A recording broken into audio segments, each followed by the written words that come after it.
ಸಹನ ಮೂರ್ತಿಯು ತ್ಯಾಗದ ಕೀರ್ತಿಯು ನಿದಿರೆಯ ಕಾಣದೆ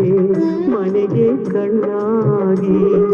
ವಯಸ್ಸನು ಸುಖವನು ಚಿತೆಯಾಗಿ ಮಾಡಿ ಬಾಳಿಗೆ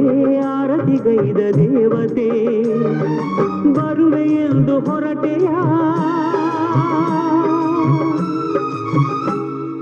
ಮನಸ್ಸು ಬದಲು ಮಾಡೆಯ ನಿನ್ನ ಜೀವ ಶಾಂತಿ ಅರಸಿತೆ ನೆಮ್ಮದಿ ಬಯಸಿತೆ ಇದು ಚರಿತೆಯು ಕಾಣದೊಂದು ನೂತನ ಸಂಪ್ರದಾಯ ಇದು ಕರುಳಿನ ಬಂಧಕ್ಕಿಂದು ನೀಡುವ ಹೊಸ ವಿದಾಯ ಮಾತೆಯೇ ಜಯಿಸಿದೆ ಎಲ್ಲ